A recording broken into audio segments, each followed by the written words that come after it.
नमस्कार दोस्तों, एक बार फिर से आप सभी का क्लास 9th के जितने भी छात्र हैं उन सभी का मेरा अभिवादन। और हम इसी के दौरान एनसीईआरटी का जो पाठ्यक्रम है उस पाठ्यक्रम की क्षितिज जो पुस्तक है उस क्षितिज का अध्याय नंबर 1 दो बैलों की कथा पढ़ रहे थे। और दो बैलों की कथा के अंतर्गत हम जो दूसरा पार्ट हम पढ़ चुके थे। जो भैरव की लड़की है उसको बैलों के साथ आत्मीयता हो जाती है, यहाँ तक हम पढ़ चुके हैं। तो इस मेरी लाइव स्ट्रीम में जितने भी देख रहे हैं वो इस वीडियो को शेयर कर दीजिए जल्दी जल्दी, और अधिक से अधिक वीडियो को शेयर करें, लाइक करें, सब्सक्राइब करें। और लगातार इस चैनल पर हम कक्षा 9th है, 10th, 11th और 12th के जितने भी बुक्स है उसके लेसन मैं यहाँ पर करवाने वाला हूँ। उसके बाद में जितने भी व्याकरण जो टॉपिक है वो भी मैं यहाँ पर करवाने वाला हूँ। तो उसके साथ आगे की यह कहानी मैं शुरू करता हूँ। तो लास्ट में हमने ये पढ़ा था कि उसकी माँ भी मर चुकी है। भैरव की लड़की की बात कर रहे थे, माँ मर चुकी थी, सौतेली माँ उसको मारती रहती थी, इसलिए इन दोनों जो बैलों से एक प्रकार की आत्मीयता उस बच्ची को हो जाती है। यहाँ तक हमने पढ़ लिया था। तो उसके बाद में हम आगे का सेशन शुरू करते हैं।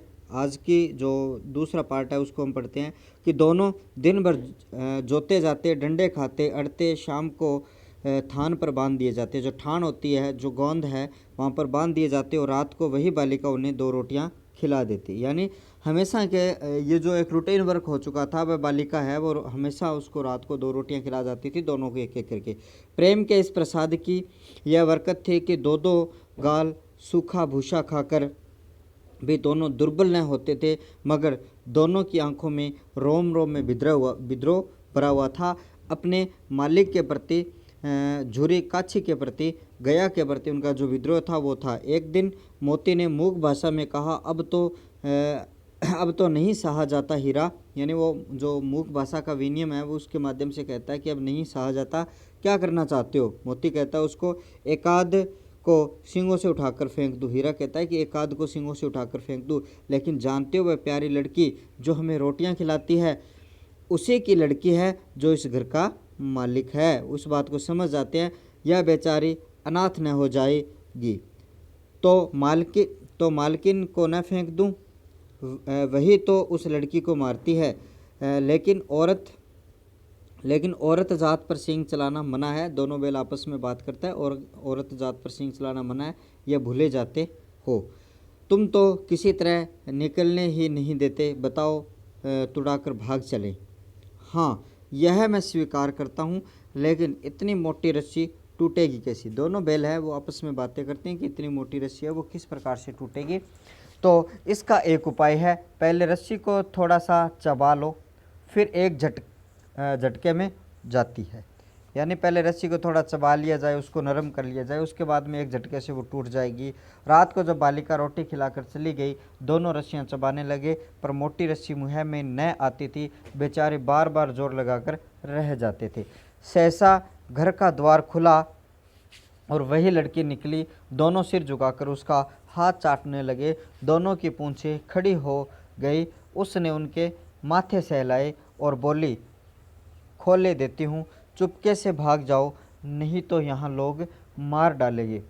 आज घर में सलाह हो रही है कि इनकी नाकों में नाथ डाल दी जाए। यानी ये वो लड़की है, भैरव की लड़की, वो उनको बताती है कि इनके नाथों में नाथ डाल दी जाए, ये बात वो बताने के लिए आती है। उसने गराब खोल दिया और दोनों चुपचाप खड़े रहे। मोती ने अपनी भाषा में पूछा, अब चलते क्यों नहीं। हीरा से पूछता है मोती। हीरा ने कहा, चले तो, लेकिन कल इस नाथ पर आफत आएगी, सब इसी पर संदेह करेंगे। सहसा बालिका चिल्लाई, दोनों फूफा वाले बैल भागे जा रहे हैं। ओ दादा, दोनों बैल भागे जा रहे हैं, जल्दी दौड़ो। उसके बाद में देखिए आगे की कहानी और भी रोचक कहानी होती जाएगी। ये धीरे धीरे जिस प्रकार से आप इस कहानी में अंदर जाओगे उसी प्रकार से कहानी आपके मानसिक पटल पर चलती जाएगी। जल्दी चलो। गया गड़बड़ाकर भीतर से निकला और बैलों को पकड़ने चला। वे दोनों भागे। गया ने पीछा किया और तेज और भी तेज हुए। गया ने शोर मचाया, फिर गांव के कुछ आदमियों को भी साथ लेने के लिए लौटा। दोनों मित्रों को भागने का मौका मिल गया, सीधे दौड़ते चले गए, यहाँ तक कि मार्ग का ज्ञान नहीं रहा क्योंकि बहुत समय से वो गया के पास ही रह रहे थे। जिस परिचित मार्ग से वो आए थे उसका यहाँ पता न था। नए नए गांव मिलने लगे। तब दोनों एक खेत के किनारे खड़े होकर सोचने लगे, अब क्या करना चाहिए, उसके आगे का विचार सोचना चाहिए। हीरा ने कहा, मालूम होता है राह भूल गए। यानी हीरा कहता है कि शायद हम रास्ता भूल गए हैं। तुम भी बेतहाशा भागे, वहीं उसे मार गिराना था।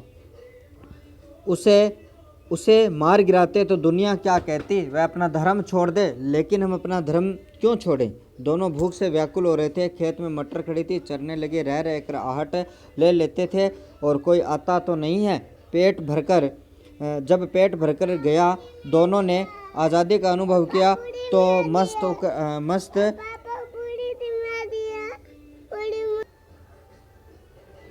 जब पेट भर गया तो दोनों ने आज़ादी का अनुभव किया तो मस्त होकर उछलने कूदने लगे। पहले दोनों ने डकार ली, फिर सींग मिलाई और एक दूसरे को ठेलने लगे।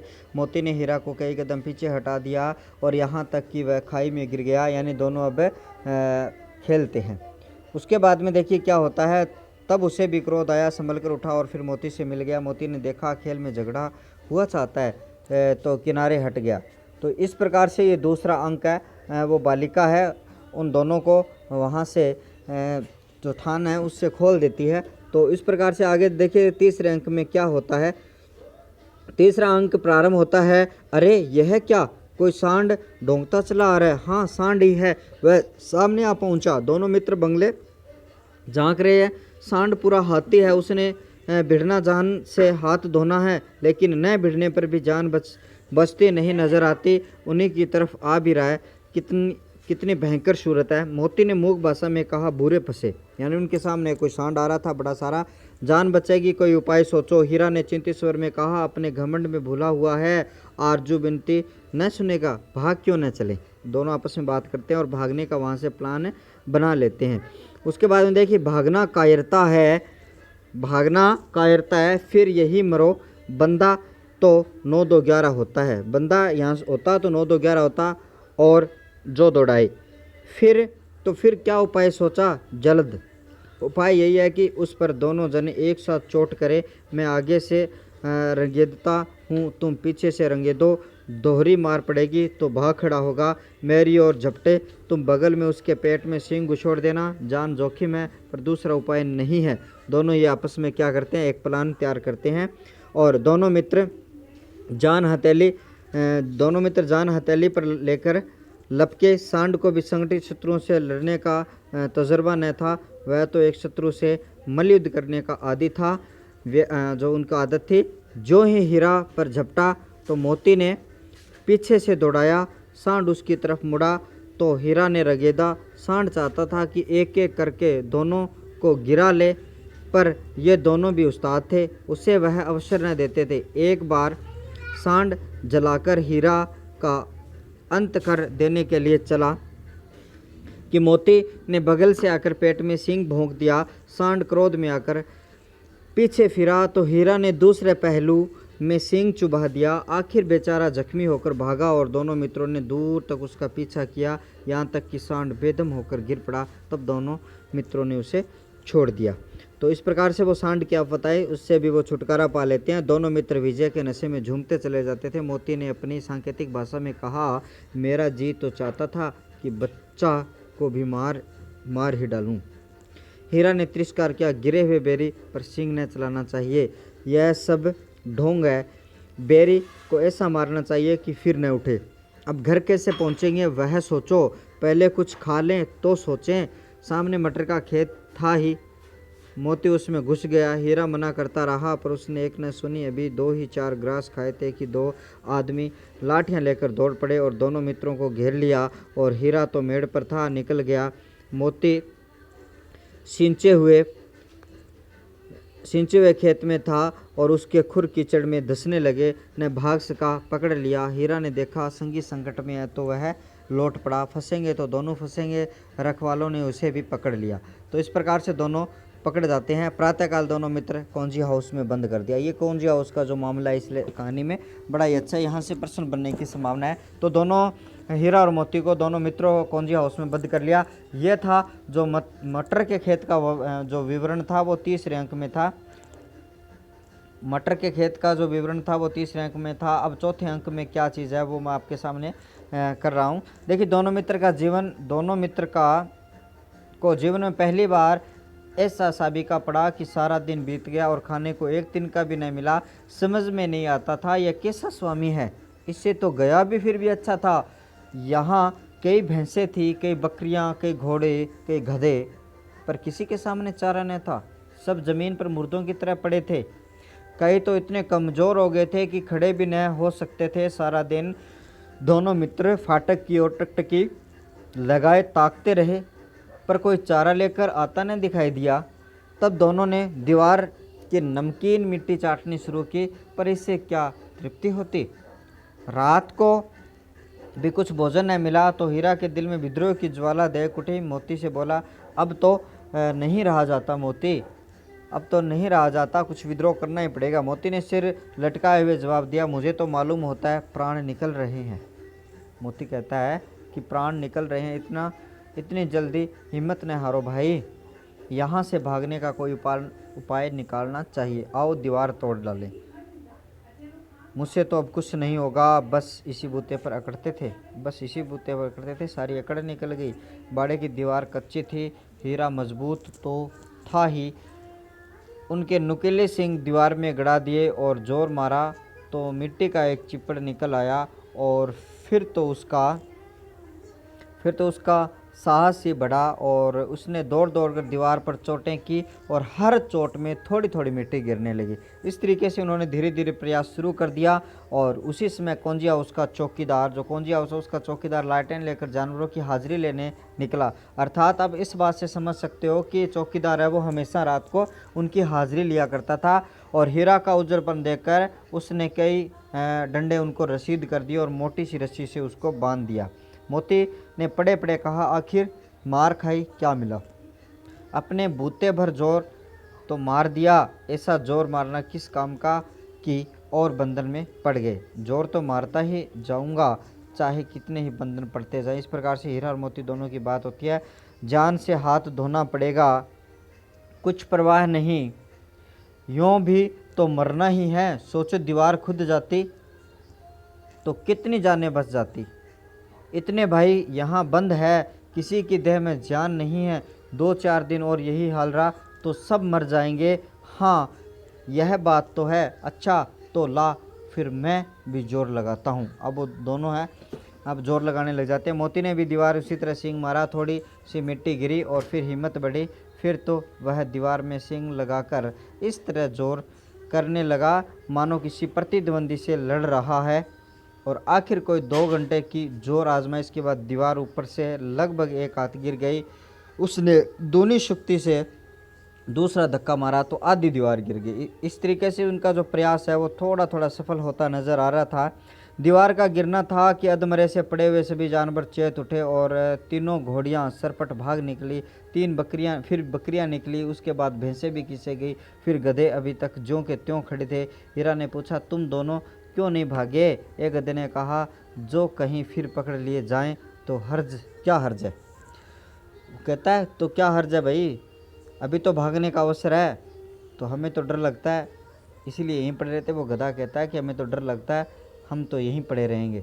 तो इस तरीके से तो आधी रात से ऊपर जा चुकी थी। दोनों गधे अभी तक खड़े सोच रहे थे कि भागे या न भागे, और हीरा मोती अपने मित्र की रस्सी तोड़ने में लगा हुआ था। और जब वह हार गया तो हीरा ने कहा, तुम जाओ, मुझे यहीं पड़े रहने दो, शायद कहीं भेंट हो जाए। मोती ने आंखों में आंसू लगाकर कहा, तुम मुझे इतना स्वार्थी समझते हो हीरा? हम और तुम इतने दिनों एक साथ रहे, आज तुम विपत्ति में पड़ गए तो मैं तुम्हें छोड़कर अलग हो जाऊं?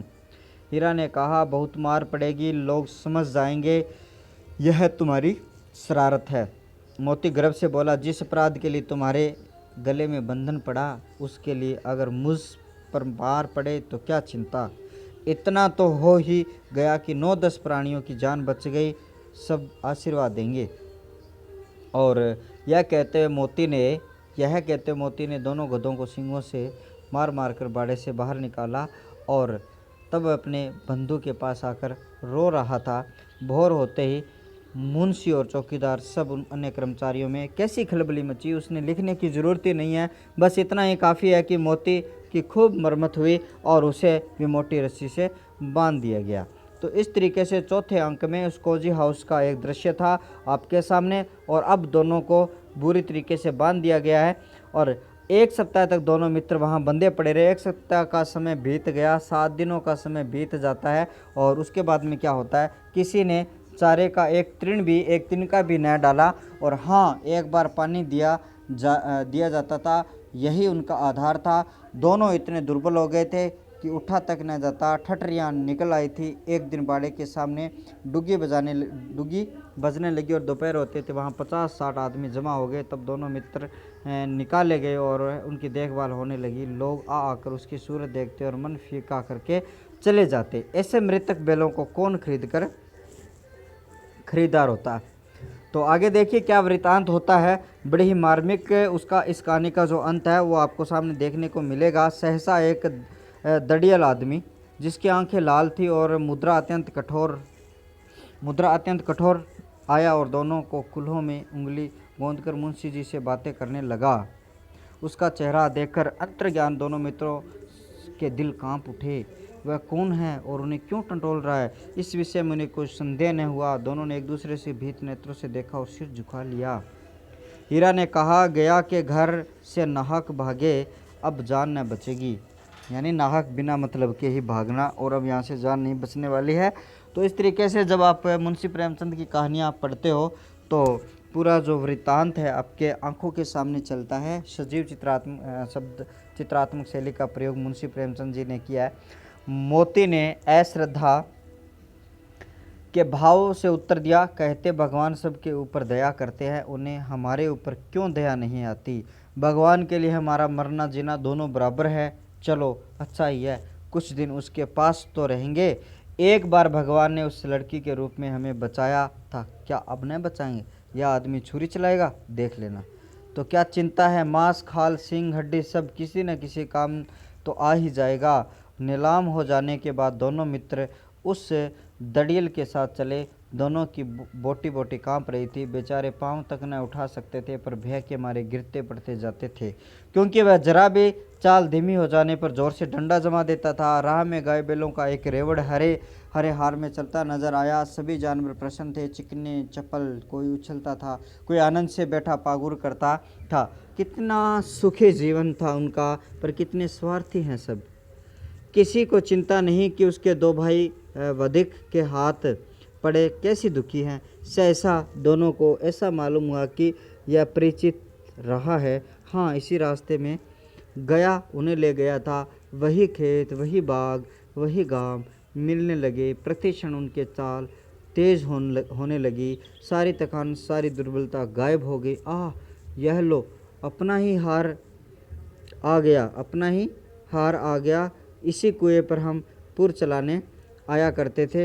यही कुआं है। हाँ, आपस में दोनों बात करें। अब उनका अपरिचित स्थान आता जा रहा है और मोती ने कहा, हमारा घर नज़दीक आ गया। और हीरा बोला, भगवान की दया है, मैं तो अब घर भागता हूँ। यह जाने देगा, इसे मैं मार गिराता हूँ। नहीं, दौड़कर थान पर चलो, वहाँ से हम आगे न जाएंगे। दोनों उन्मत्त होकर बछड़ों की भांति कुलेलें करते हुए घर की ओर दौड़े। वह हमारा थान है, हमारा घर है, हमारा स्थान है। दोनों दौड़कर अपने थान पर आए और खड़े हो गए। दड़ियल भी पीछे पीछे दौड़ा चलाता था। झूरी द्वार पर बैठा धूप खा रहा था। अब झूरी किसान है, वो बैठा द्वार पर धूप खा रहा था। बैलों को देखते ही दौड़ा और उन्हें बारी बारी से गले लगाने लगा। मित्रों की आंखों से आनंद के आंसू बहने लगे और एक झूरी का हाथ चाट रहा था। दड़ियल ने जाकर बैलों की रस्सियां पकड़ ली। झूरी ने कहा, यह मेरे बैल है। तुम्हारे बैल कैसे? मैं मवेशी खाने से नीलाम लिए आया हूँ और मैं तो समझा हूँ चुराए लिए आते हो। चुपके से चले जाओ, मेरे बैल हैं, मैं बेचूंगा तो बिकेंगे। किसी को मेरे बैल नीलाम करने का क्या अख्तियार है, क्या अधिकार है। ये जो फारसी शैली के जो शब्द है उनका प्रयोग अरबी का प्रयोग किया गया। अरबी भाषा के शब्द जाकर थाने में रपट कर दूंगा मेरे बेल हैं और इसका सबूत है कि मेरे द्वार पर खड़े हैं। दड़ियल झलाकर बेलों की ज़बरदस्ती पकड़ ले जाने के लिए बढ़ा। उसी वक्त मोती ने सींग चलाया, दड़ियल पीछे हटा, मोती ने पीछे किया और दड़ियल भागा। मोती पीछे दौड़ा। गांव से बाहर निकल जाने पर वह रुका, पर खड़ा दड़ियल का रास्ता देख रहा था। दड़ियल दूर खड़ा धमकियां दे रहा था, गालियां निकाल रहा था, पत्थर फेंक रहा था और मोती विजय शूर की भांति उसका रास्ता रोके खड़ा था। गांव के लोग यह तमाशा देखते थे और हंसते थे। तो इस तरीके से मार्मिक अंत हो रहा था कहानी का। तब उसके बाद में देखिए इस तरीके से जब घर मालिक के पास वो घर आ जाते हैं तो उनमें जो साहस है, उनकी जो शक्ति है वो प्रबल हो जाती है। जब दड़ियल हार कर चला गया तो मोती अकड़ता हुआ लौटा। हीरा ने कहा, मैं डर रहा था कि कहीं तुम गुस्से में आकर मार न डालो। अगर वह मुझे पकड़ता, मोती कहता है, अगर वह मुझे पकड़ता तो मैं मारे न छोड़ता। फिर हीरा क्या कहता है, अब न आएगा मोती, आएगा तो दूर ही से खबर लूँगा, देखूँ कैसे ले आता है और जो गोली मरवा दे। मर जाऊंगा पर उसके काम तो न आऊँगा। हमारी जान को कोई जान ही नहीं समझ सकता। समझता इसलिए कि हम इतने सीधे हैं। जरा देर में नादों में खली, भूसा, चोकर और दाना भर दिया गया और दोनों मित्र खाने लगे। झूरी खड़ा दोनों को सहला रहा था और 20 लड़के तमाशा देख रहे थे। सारे गांव में उत्साह था। ये तत्सम शब्दावली का प्रयोग किया गया। उसी समय मालकिन ने आकर दोनों के माथे चूम लिए। तो इस तरीके से इस कहानी का मार्मिक अंत काजी हाउस से छूटकर वो नीलाम हो जाते हैं। उसके बाद में वो अपने मालिक के पास, झूरी के पास वो आ पहुंचते हैं। और इस प्रकार से इसके अभ्यास प्रश्न है, कौंजी हाउस में कैद पशुओं की हाजिरी क्यों ली जाती थी? पशुओं को हमेशा गिरने के लिए कि कहीं पशु कम न हो जाए, तो इस प्रकार से उनकी हाजिरी ली जाती थी। छोटी बच्ची को बैलों के प्रति प्रेम क्यों उमड़ाया? क्योंकि वो भेरों की लड़की थी, उनकी माँ मर चुकी थी, उनके जो सौतेली जो माता थी उसको मारती थी। इस प्रकार से उन दोनों बैलों के प्रति उनकी आत्मीयता हो जाती है। तो इस प्रकार से ये जो क्वेश्चन है इस तरीके से इस कहानी के आधार पर हल हो जाते हैं। तो ये जो हमारी कहानी है वो दो बैलों की कथा, मुंशी प्रेमचंद की बड़ी ही शानदार कहानी।